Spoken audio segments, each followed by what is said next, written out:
So I am super excited because I get to hang out with Marshall from Hinder on hot on the heels of just a great, incredible new single. So welcome to New Jersey. Thank you very much. I'm excited to be here. Are you in a studio? Yeah, I'm in the studio in my house. Oh, So it's I, nice. I live in Oklahoma City, yeah, and I have it's pretty cool. Let's see, we got I love it. give you a little tour. Let's see, we got guitars over there. Ooh. Oh, It's that's full stuff. fabulous. It's kind of a small room, but it works. It's good. It's soundproof. It looks um acoustically proper. It Yes, looks very cozy and it looks like there's a nice vibe there. I think those are the most important things to have a great studio, right? absolutely. There's no echo, Love it. Love it. So let's soundproof. talk about the new single, Live Without It, which is so cool. I think the Hinder part of the Hinder experience is really good storytelling. And I think that this song is a really kind of great story. So talk to me a little bit about how it came to be. I was kind of when we wrote that song, I was going through a breakup. I just decided to have a midlife crisis, I guess. I'd been with this in this relationship for about 10 or 14 years or something. 10, I think it was like 14 years. And I decided to end that relationship and hook up with this really young girl, which turned out to be a not so great idea. And so that song for me was just kind of about realizing that, sometimes you just got to live with the fact that you make mistakes and learn to live without something that you thought you needed that you really don't. You know what I mean? Interesting. And man, you're just so kind of put it out there. And I can hear the emotion in that song too. Well, thank you. You can really hear it. Such a Thank great you. hook, such great melody. And yeah, there's some really fantastic storytelling, I think, in all of the Hinder music. So does it feel like, I mean, I know that you've been in the band for, I guess, over 10 years. Mhm. Band's Um, been together, it's over 20 years mhm. for Hinder. Where has the time gone? I mean, does it feel like that long for you, or does it still feel like it's spanking brand new? No, it almost just kind of feels like yesterday, and then it just seems like something I've always done too at the same time. I don't know how to explain that, but yeah, I mean, I think I joined in about it was like around 2014 or 15, and we've just been going and going and going and doing for so many years that I think the time has just flown by for me. I mean, it's crazy how fast that amount of time can go by. Just like 10 years is just nothing, but in the same way, it just kind of feels like I was always here and meant to be here. So Yeah, I I feel like that too. You guys were in my studio in Jersey. I'm going to say 2017. It's so funny because since COVID, I kind of view life as almost like pre-COVID and post-COVID. I know, me And it too. seems like sometimes it seems like things are so long ago. And just like you said, or it seems like it was just yesterday. But I think you guys were there and performed live for us in 2017. I think it was when the last album, When the Rain Came Out. And you guys were so cool. I think I had some shelter dogs coming in and you guys were really nice to pose with them. And it was just such a Yeah. fun afternoon with you guys. So, I mean, does it feel like that for you where you look back at that like 2020 period of time and look back at like what was before and then what has come kind of after? Honestly, I don't.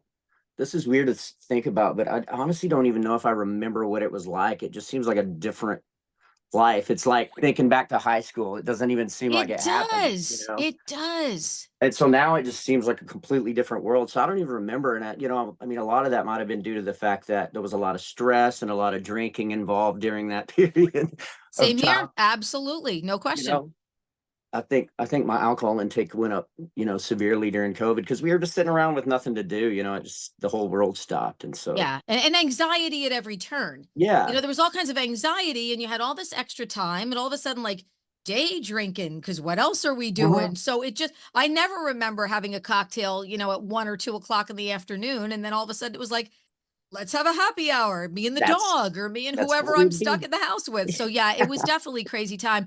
And you're right, it does. You do feel like that. You feel like it was almost like your high school years, not so much in a good way. And then post. But you guys have been so super busy. So talk to me about hooking up with Creed because that I look, any band that got on, any part of that summer of 99, did you know when you were approached? Did the band know? Did you guys feel that it would be as big as it was. I don't even know if Mark or Scott knew that it would be this well received and this ginormo, as it was. I mean, you're right, man. The whole world went like Creed crazy as soon as they announced this kind of getting back together. But I love it. I've always loved Creed. I remember seeing Creed. I was in college, and this is going to date me, but I think it was like in 1996 or seven, right before they blew up. I saw them in the small club in down in Deep Ellum in Dallas, and then they just blew up and became the biggest band on the planet. And I was so happy for them because we wore out that first record, and I know that they got the big band kind of stigma going against him in a lot of ways, but it seems like that's just all evaporated, and now everybody just can't wait to get some Creed in their lives again. Yeah, well, So that's what always happens. You get a band yeah, that goes, they had to create the diamond status, for selling because yeah, of Creed. I still have the Creed diamond status. I don't know if it was my own prison or in my office, yeah. but and then that's what happens. As much as they pump you up, then of course somebody wants to push you down, and now it's like the hottest ticket. So when you guys are approached to go on tour and work with the band, I mean, what did that feel like? That had to be like a really cool phone call. I mean, yeah, it's just like, wow, are we back at the type of level where we can go out and do things with the band like Creed? It's just, and for me, I've never really been at that status. The band was at that status kind of before me back in the day, and of course, I was there with them through a lot of that ride. Because I was out kind of writing songs with them and producing at the time when they were at the height of their career. But like for me, it's an absolute joy because I've never, I've only gotten to do, a limited number of shows on that kind of level with a band like that. So for me, it's just I'm thrilled to death. And I think we're going to be doing the cruise next year, which I've The never done one of cruise those. is coming. Yes, the Summer of 99 Creed cruise, the 2025 edition is coming from Miami to the Bahamas.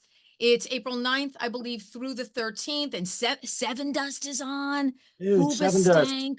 I thought Seven Dust was retiring, and now they're here again. I love it because Unbelievable. I You go love to a that band. Seven Dust show and you're just like, "Rah," your head's about to pop off. So that's going to be phenomenal watching LJ out there. Such a great front man Mhm. and such a good dude. And you know what I love too on this whole Creed ride? Like all the bands are super cool and everybody just seems to be having this great kind of unity fest. I've had the guys from Finger 11 on and they talked about that. That's And I've had that's Scott another on band I love. yeah, and Mark on, and they've talked about that, and it just seems like there's such a good feeling with everybody involved in Yeah. this. Well, they were old label mates. They were all on Wind Up back in the day, which Right. my original band that I played in was almost on Wind Up, but we screwed that deal up because we just screwed up a lot of things. But I knew a lot of people on that label. Like we were under the same management that Submersed was a Right. band that was on Wind Up back then, and they Sure. were. So I got to hang out with Mark and them, like, and kind of get to know them a little bit back in the day, and so I'm just thrilled to be a part of it now. It's like a part of a band that's you know considered good enough to play with Creed. Yeah, That's well, pretty and cool. thinking about it, I think it's so beautiful when you get older and you just have so much more of that appreciation for these things. You're back out on the road with old friends and making new friends and playing to giant crowds. And I think after you have done this for a while and that opportunity comes up, I think it's awesome to see bands getting, a lot of what they deserve. The music business is tough. People think you get in, you make a record, oh, and you're rich, blah, blah, blah, blah. And that just Yeah. does not work like that at all. So it's so amazing to see these enjoyable tours and people just having the times of their lives and having this great chemistry. You're right. I'm completely humbled by that, because all I ever really wanted to do is make a living as a musician, and I've somehow managed to do that. It's been a struggle, but I'm so humbled by the fact that I can still do this and still be able to play at that level. So, I mean, So what a blessing. let's talk a little bit about albums versus singles because I know that this single is fantastic. And I heard that you guys said maybe 2025 for a new album. Bands always have a different take on it. I had a band on, who was it? My most recent, Bad Flower. And I asked album versus singles because I always like to get people's takes. Some people are like, no, we love to do a record. We want it sequenced properly. We have a story to tell. Other people are like, we feel like if we write a certain amount of songs, we'd like to release them the way we like to release them. Bad Flower, it was so funny. Um, they both had different opinions. Oh no, we want to be an album band. Oh no, I want to just do singles. How do you guys feel? Because I think of Well, Hinder, and I could be wrong, as like an album band. I don't know you why. know, I'm kind of more of an album guy, I think, because I just come from that era where like that's, I grew up listening to cassette tapes and CDs and having the album, it's like that was really special to me. But and I listened to records, I didn't, when I was growing up, I couldn't just go get a new record every other week or a new single. So it's like you didn't have access to music. So you had to listen to records front to back.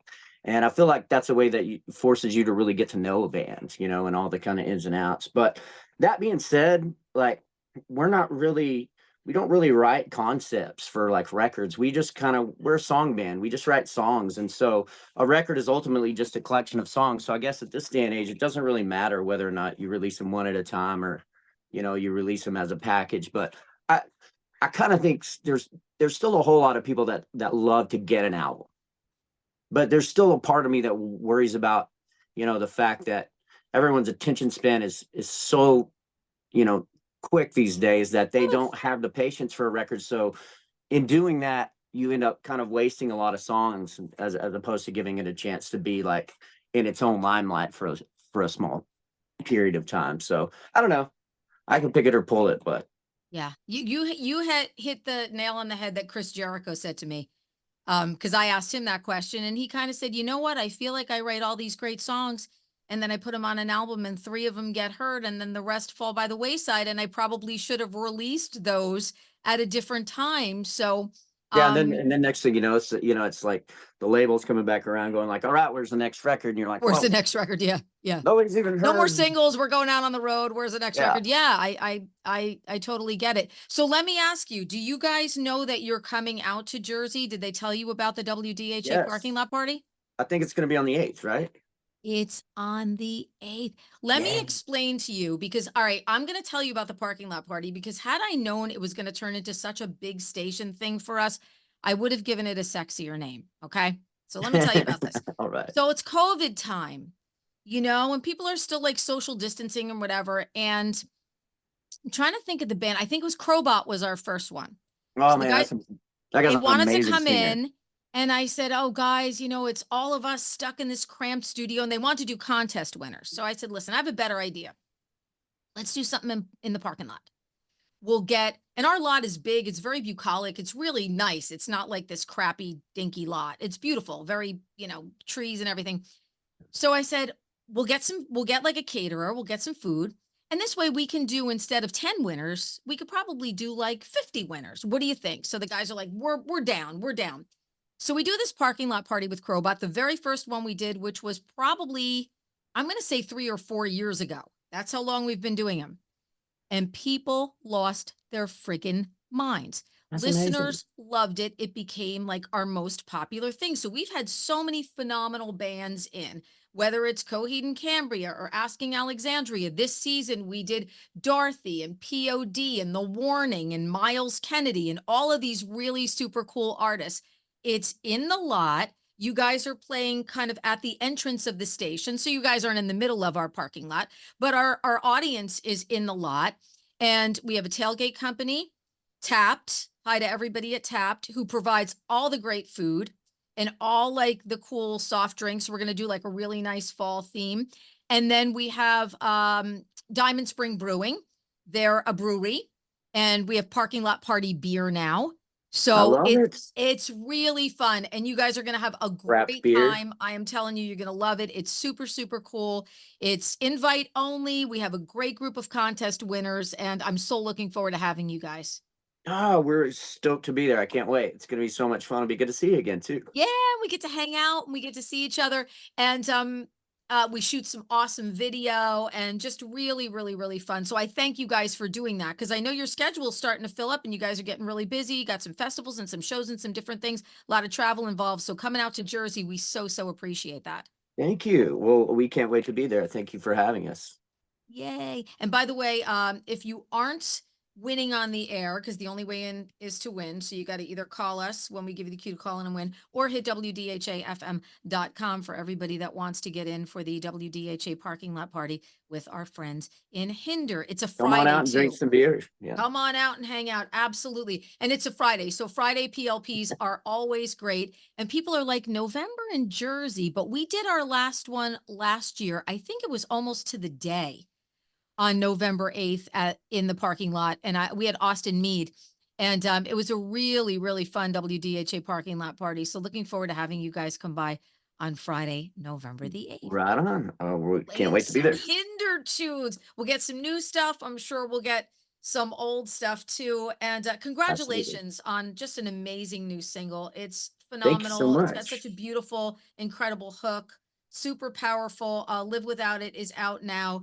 And Marshall, I thank you so much for taking some time with me today. And we'll see you very soon in the parking lot. Thank you. We're gonna party. Love it.